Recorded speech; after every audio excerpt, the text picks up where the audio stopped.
Okay.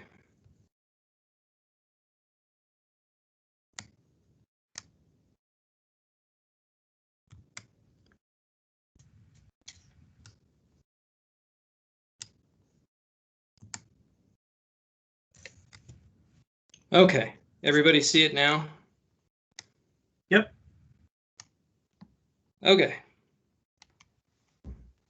All right, so this is a 50-minute session. We're going to get right into it. This is an incredibly important subject for every park manager and assistant park manager who works for us. Again, today we have Ethan Phelps and Rick Heading with us.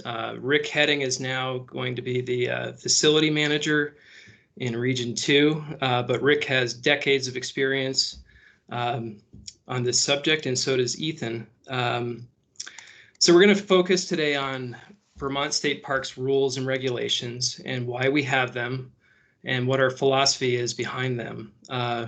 Rick's going to talk about our top 10 rules, which is all about which are all about rules you should know. We'll talk about our authority to enforce rules and what the limits of our authority actually is.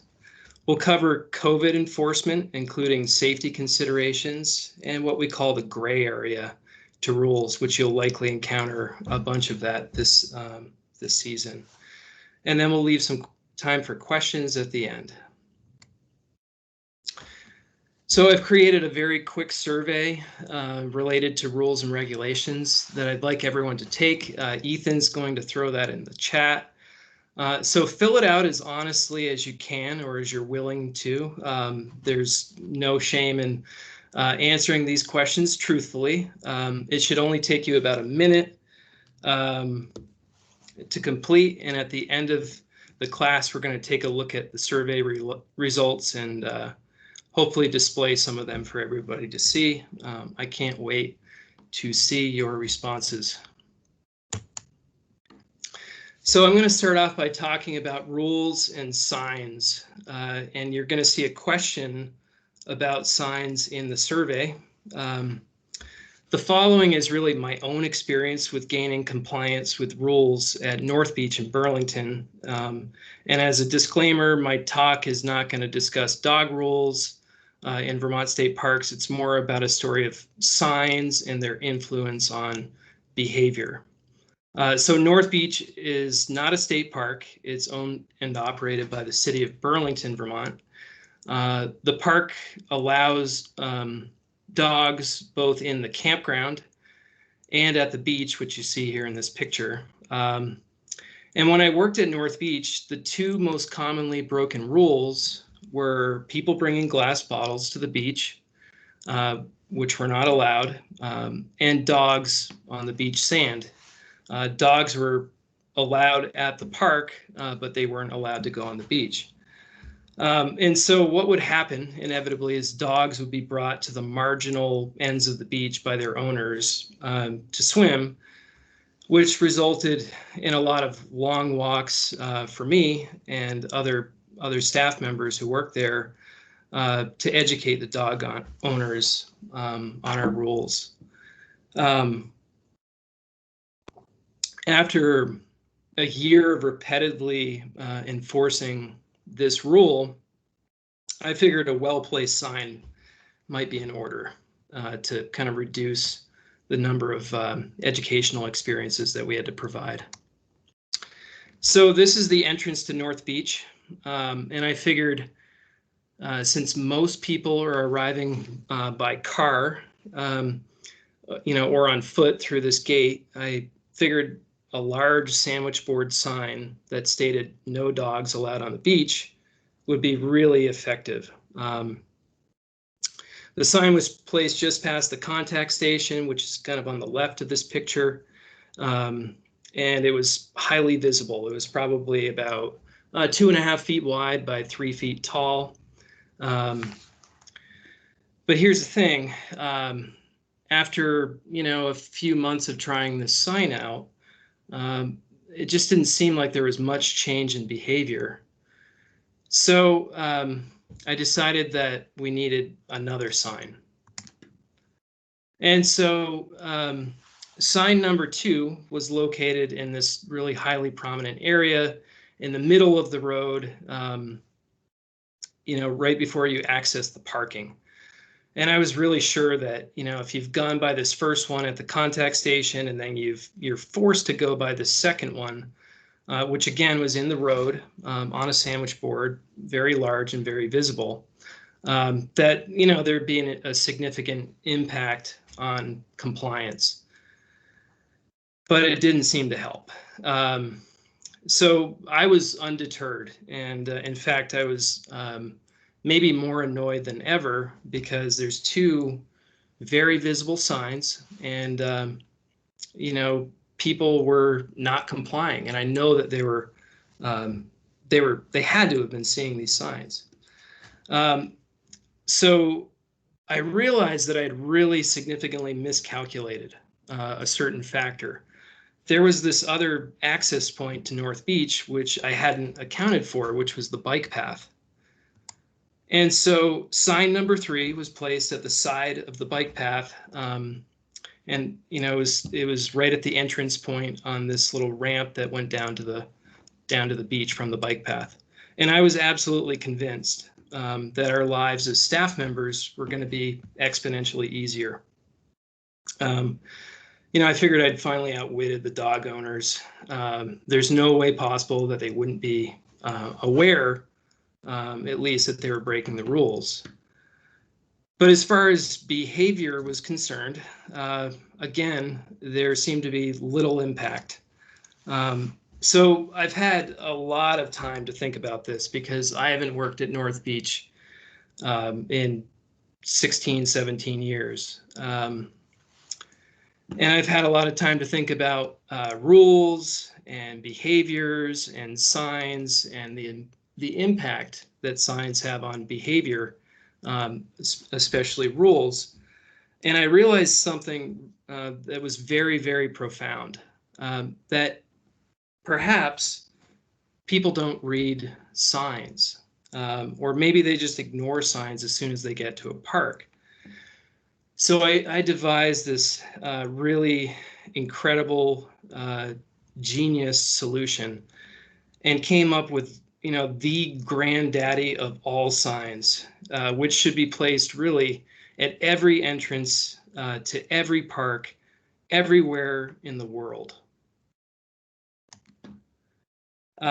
So, this sign, please read all signs, is obviously the answer. If people aren't reading the signs as soon as they get to the park, if they read this one sign, at least we stand a fighting chance. Of course, this is all a joke, but it's a joke that I've been playing in my mind for years. And a few years ago, I finally achieved my 20-year dream, and I made this sign.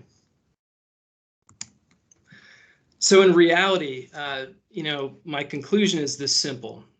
If you show up to have a picnic with your friends on the grass next to the beach, and you're allowed to have your dog there, chances are you might be tempted to bring it to the beach sand because dogs like to swim. So maybe the best thing to do is to designate a less populated area for the activity, or maybe to prohibit dogs from coming to the park at all. And again, I'm just speaking about Burlington. I'm not speaking about Vermont state parks. I could go on and on, but chances are, my conclusion is chances are a sign won't help your cause too much, but it might make you feel better. And I think a lot of times when we put up signs, they're to make us feel better, but have very little impact on behavior.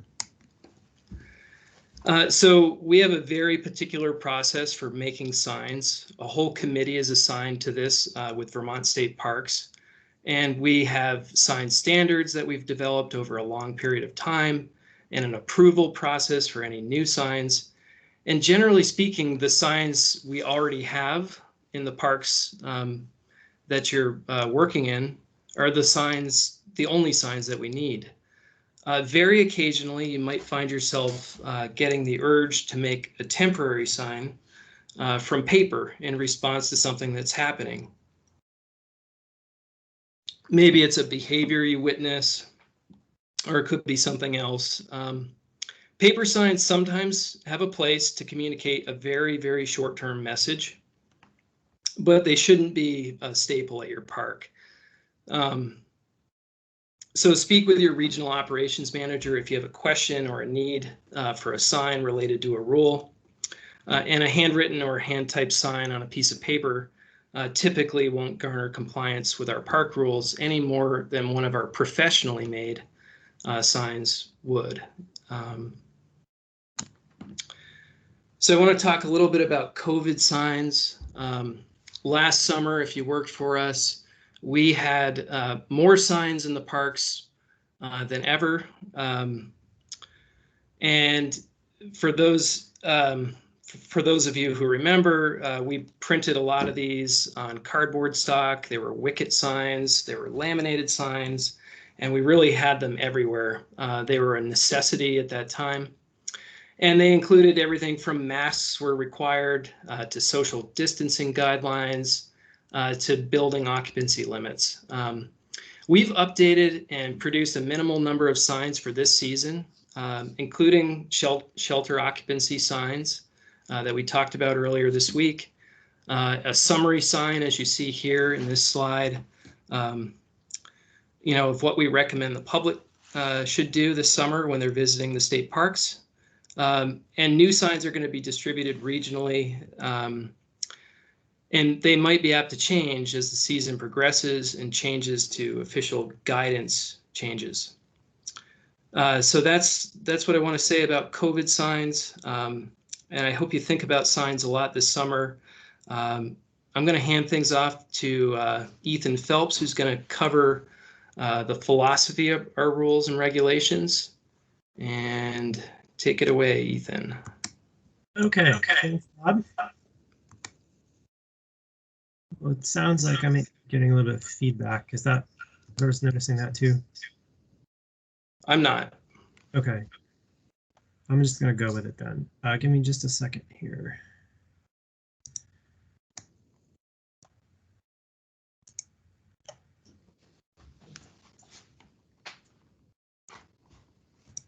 Okay. So I want to spend a few minutes talking a little bit about the philosophy behind our rules and regulations, and begin the conversation about our rules and regs before I turn it over to Rick to talk in a little bit more detail about them. So I guess the first thing that I would like to say is this is your third day of training. This is the first class in the third day, which traditionally can be one of the toughest. So thank you all for showing up promptly, and many of you that were here well in advance this morning, so good going. Congratulations for that. We appreciate it. We appreciate the time that you've put in sticking with us through the last couple of days, and we're almost there. We're in the home stretch, so thank you. So as you might have guessed by now, this whole session is really kind of the first building block in our philosophy and our methodology and rule and regulation enforcement. So we'll spend the next couple of minutes talking about who our visitors are, what their motivations are for visiting us in our state parks, and how we develop our rules, how we get the authority to do that, and why we need them. So first, let's talk a little bit about who our visitors are. Where are they from? What are they like? Well, we know that our visitors are Vermonters. About 40% of our campers and about 65% of our day visitors are Vermont residents. So the rest that are non-residents mostly are from other New England states, New York, and New Jersey, but there's also a good contingent that come from Quebec, most other US states, and even quite a few other countries. So what does this all mean? It means that we know that our rules and how to behave in our parks, or at least we will have to know those by the end of this training, or hope you will. Our visitors may not be familiar with them, and definitely won't be as familiar with them as we are. Our visitors may not speak English as their first language, or perhaps at all, or they might not hear, read, or write English or any other language. Our visitors had widely varied economic backgrounds, social backgrounds, and life experiences. Susanna Davis hit on that point, which really I think we need to keep in mind, whenever we do a rule and regulation enforcement. So what does this all mean for us? It means that we have to be thoughtful when approaching enforcement situations. And our overall enforcement philosophy in Vermont State Parks is education and are giving our visitors the benefit of the doubt and not assuming the worst. Why do people come to our parks? Well, for all sorts of reasons, but first and foremost to recreate in what we believe to be a safe and welcoming outdoor environment. And that is precisely the experience we strive to provide. Our parks have a reputation for being clean, family-friendly, safe, and relaxing. We see 1 million visitors a year in a normal year, and which is very likely to happen again this year, and possibly more than that based on what we're seeing for trending right now. And something that really sets us apart from almost all other governmental entities is our visitors come to our parks because they want to, not because they have to. It's not like having to stand in line at the DMV to get your driver's license renewed, or getting pulled over by a state trooper and getting a speeding ticket. Those are generally not good experiences for people. But good news for us that because people are willingly coming to us and interacting with us and using the services that we provide because they want to, that generally makes approaching rule enforcement situations easier. So let's talk a little bit about our rules and how do we even get rules and where do they come from? So it all begins with law. Civil law and criminal law are both based on statute and established by a legislative body. And this is in contrast to common law, which is based on court decisions. The rules that we have in our parks all fall under civil law. Penalties for civil law are typically a fine structure, not things like incarceration or execution. I want to note here that we don't have a fine system in our parks, and our authority is even more clearly limited because we don't have law enforcement in our parks. We don't write tickets, and we don't do anything like that. And as I said before, our approach is more educational. So specifically, we get the authority to make the rules that we have in our parks in Vermont statute. It's Title 10, Section 2603C of the Vermont statutes annotated. That's the specific law that gives us the authority to establish policy and rules.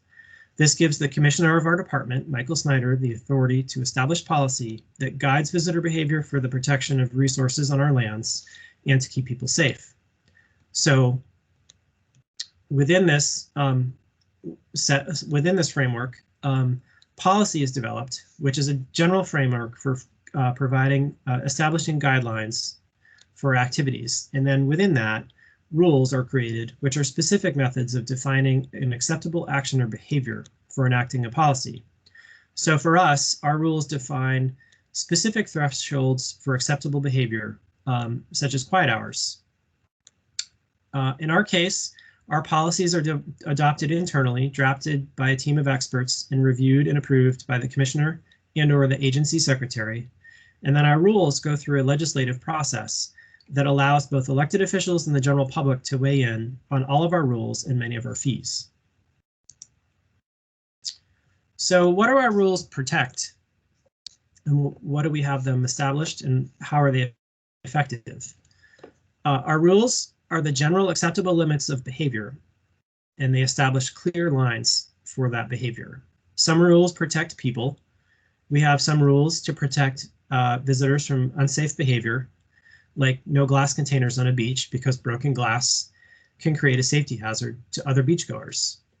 And some rules protect the experience. A great example of this one is our quiet hour rules. This ensures that everyone can expect a decent night of rest, at least from visitor disruptions, but no guarantees about disruptions from raccoons or loons at night. Some rules protect resources. For instance, we don't allow people to cut trees down for firewood or camp just anywhere they please.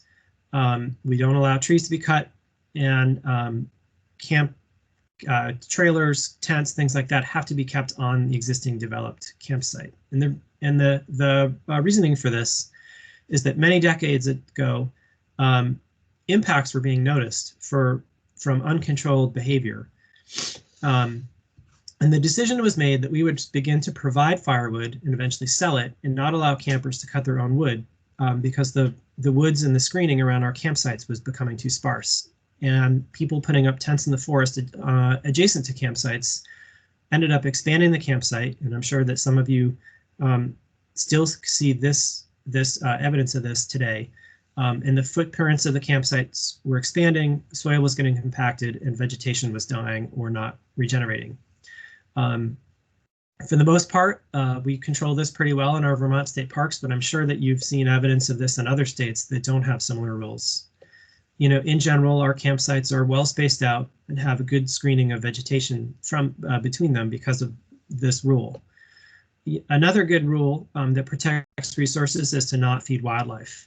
You know, for example, feeding ducks on a waterfront can lead to bacterial water quality problems and swim area closures.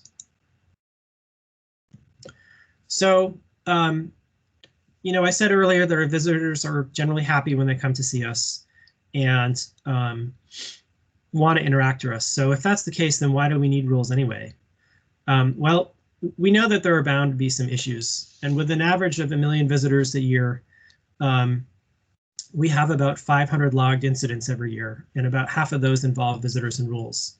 You know, so that's a small fraction, but it's not insignificant. And we want to make sure that as many of those 1 million people a year that we have visit our parks know what to do and they know how to stay safe. And we do this through our rules. Our rules keep the playing field for even for all visitors.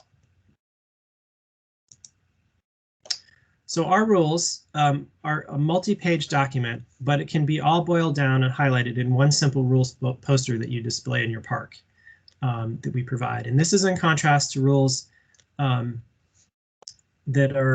some agencies put in place. And the document that you see on the right of your screen is a trifold, and that trifold, I think it actually has 12 panels. I couldn't fit it all in the slide, but that's Army Corps of Engineers rules and regulations. And so it's in like 4-point font.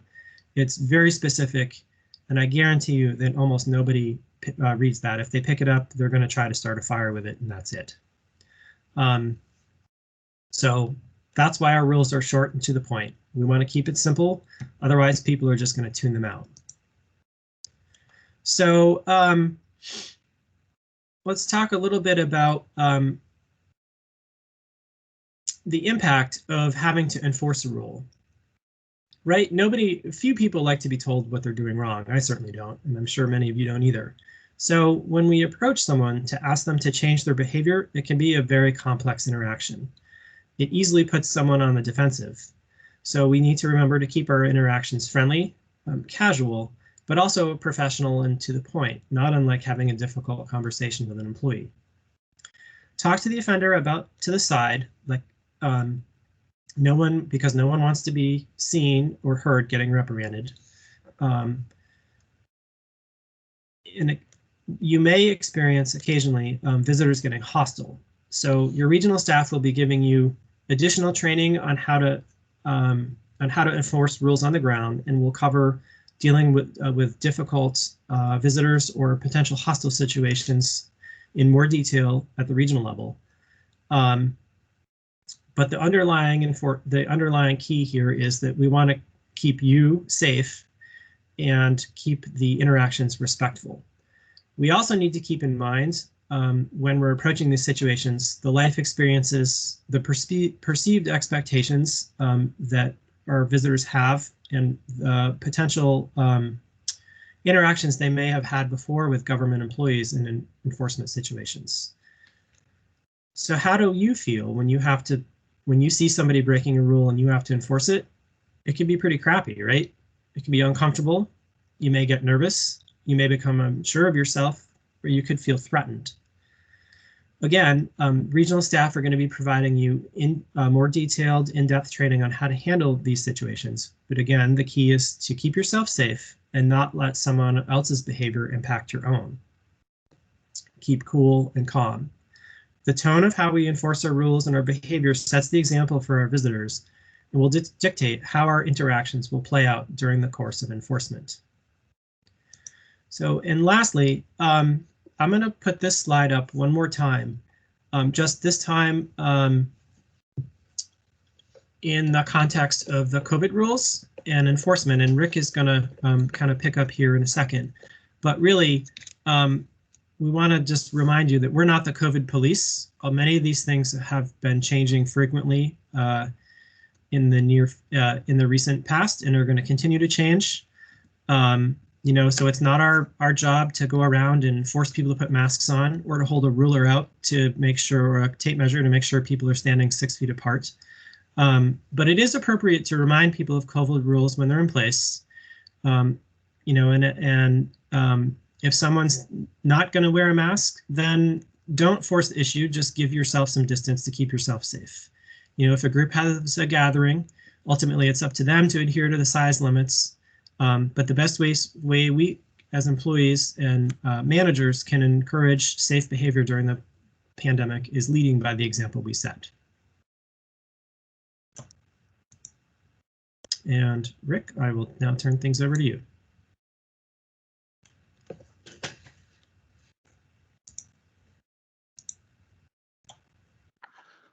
Good morning, everybody. So I'm not sure if you've all had a chance to see our staff page yet and take a look at our park manager manual. I can't really tell you the page count. If you were to print it out, it's probably about 2 inches thick.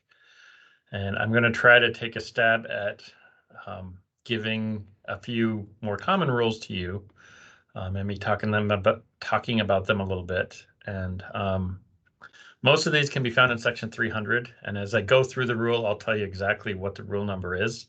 You can jot it down, you can look at it later, or you can just choose to peruse section 300 whenever you get a chance. So here's my list of top 10 rules. They may vary from park to park. Some might get replaced with some more common for your geographic surroundings or particular activities. But for me, here's my top 10. Rule number 1, pets are to be in a designated area and confined on a leash less than or equal to 10 feet. That's section 310.1. And I apologize for me just kind of reading off. My presentation style is kind of walking around and asking questions. It's hard for me to do that in front of a monitor, so I'll do the best I can and try to keep you engaged. Rule number 2, generator usage. We don't have any electric hookups as of yet in state parks. So we do allow the use of generators. It's section 310.8, and it's from 8 to 10 a.m. and 4 to 6 p.m. Rule number 3, fires are to be under control in a designated fireplace or grill. That's section 310.19. Rule number 4, no smoking in smoke-free zones designated in certain parts and or all designated day use areas. Section 320.5. Check in between 2 p.m. and 9 p.m. and check out by 11 a.m. So check-in times is section 330.2.a and checkout times is section 330.3.a. Refunds. This is kind of a longer policy, and it's something you want to go in and read to try to get a handle on. The biggest thing to know about it in section 330.4.I, 24 hours prior to the 2 p.m. on their arrival is kind of the magic line that we draw for this rule, although there's a whole lot more to it than that. Probably the most common rule is my rule number 7, which is quiet hours, and they are from 10 p.m. to 7 a.m. and that's section 330.5. Rule number 8, vehicles on campsites. So there's a maximum of 2 vehicles on a campsite. And if one of them is a motorized camper, that's included in that. And that's section 330.8. And rule number 9, camper visitors. So the visitors are allowed on a camper's site from 10 a.m. to 9 p.m. And that's section 330.9. And just as a side note, we do have separate day use tags, and those typically are used to issue to camper visitors so that you can kind of get a handle on which vehicles are supposed to be there and which are not. And then my favorite rule, which can be applied to anybody at any time, is that most everything in our rules is a gray area. So that's my comprehensive list of the top 10, and I'm going to kind of circle back around to those in a few minutes. And I'm going to continue talking a little bit about our limits of authority. So we've talked about rule enforcement a lot in this class, and I think the word enforcement is a bit of a trap. As Ethan mentioned, we are rule educators, not rule enforcers, and we kind of blend that education with customer service.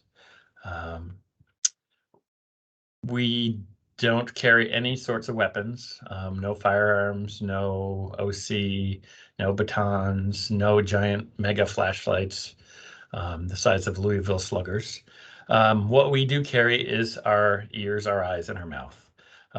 So we typically, when we educate folks on rules, we'll explain to them what the rule is and why it's in place. And that tends to kind of blend our customer service and our education and kind of lets them know. And at the end of the day, probably the most common response you'll get is, oh, I'm sorry, I didn't realize that. So we're not law enforcement. So we need to understand our limits of authority. And when we educate somebody on a rule and they don't comply, it kind of sends a signal that if they're not listening to what I'm trying to say, that maybe there's some other steps we can take. And for us, really the only step we can take is try to re-educate them.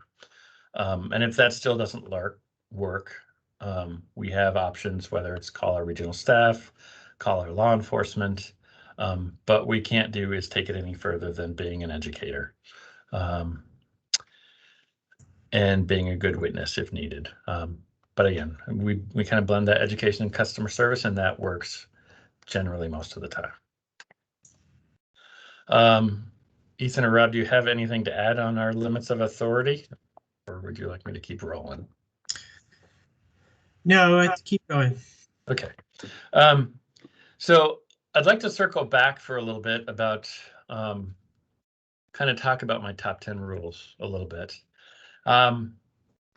First and foremost is my rule number 10 is that most everything is a gray area.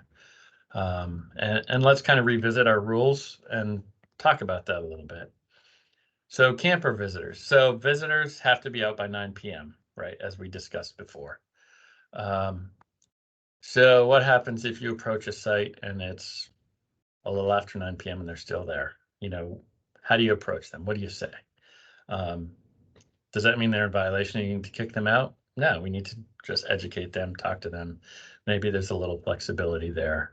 As you kind of enter into each situation, you can kind of figure out what that flexibility may be. Vehicles on a campsite. So maximum of 2 per campsite, right? We have some parks in our region that can be a real potential problem. We have no shoulders on our roads. It's wooded on the edges, and the roadways sometimes are only like 10 or 11 feet wide. So anything that maybe is sticking out from the site because they have too many vehicles could really hinder an emergency situation, and we would have to ask them to move that. So we have other situations where the site is 30 feet across and 45 feet deep, and probably there's room for 6 vehicles on there if we wanted, and you see that there might be 3. Well, that's a case where you can have some flexibility. Maybe stop in, have a conversation with them, say, just so you know, this is our rule. But given the situation, it really doesn't impact anybody's stay. It doesn't impact any emergency vehicles. So for today, this is fine. You know, so there's some flexibility with any rule we have, more or less. Quiet hours. So 10 p.m., if anybody's loud after 10 p.m., is that going to impact someone else's stay? Sure. But what happens if they're the only ones in Loop C, or they're the only ones in Loop A? Is it a big deal if they're a little loud and only bother themselves? Likely not. Pets. So pets is another one. Leash is no longer than 10 feet. So what happens if it's 11 feet? Are you going to take out your scissors? What happens if it's 15 feet? There's no real cutoff. 10 feet is what's printed in black and white, but everything after that length is gray, depending on the situation. If they're the only ones in the park and it's 9 a.m. and they have their dog on a 30-foot lead, might be worth just a conversation, but does that mean they have to shorten that lead? No, just let them know that, hey, if someone else shows up, please just retract that back down towards a reasonable level, 10 feet or less. So everything is really, really there as a tool for you to use to educate and blend that customer service with that. And I think as we go through this training, when you get into your regional setting, your regional folks will work with you more on rule education / enforcement.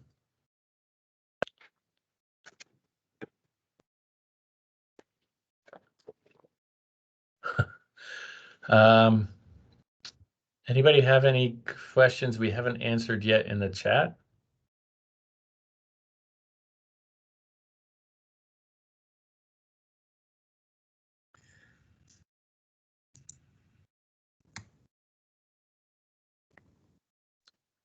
Not seeing many questions in the chat, Rick. So I saw one about mosquito torches. So that probably is in reference to the fires in designated campsites. I would include that as camping equipment and is not considered a fire. Same thing with like gas lanterns or anything like that. Dogs off leash on trails. So dogs are required to be on a leash at all times or under control on their campsite and confined. So that would include the trails in the state parks.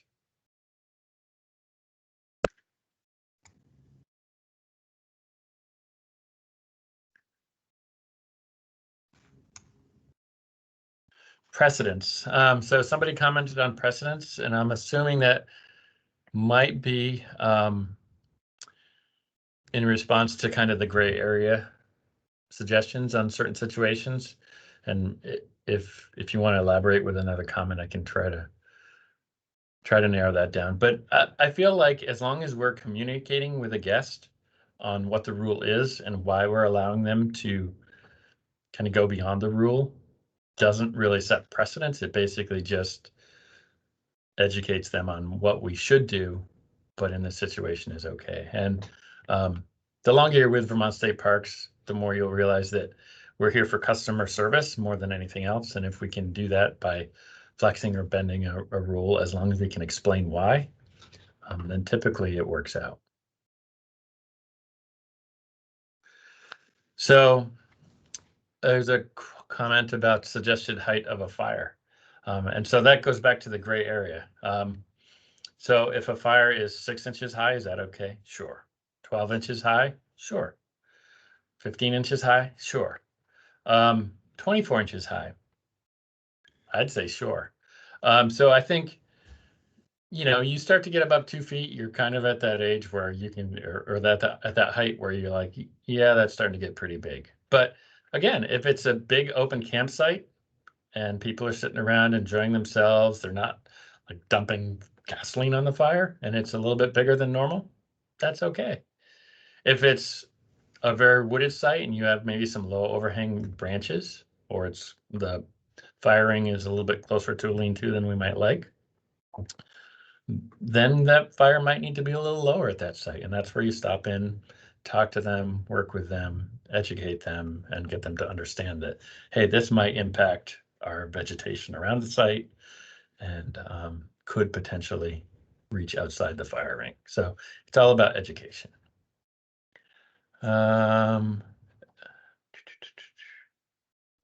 So there's I see a comment about people at one campsite have 3 cars and the next site has 4. The 2 cars per campsite rule, that's really kind of one of those classic gray area and going to have to be at your discretion kind of things, because some campsites have huge driveways and it's okay to have more than 2 vehicles there, as long as they're not going to be pulled off into the surrounding woods or blocking the travel lane of the park loop road.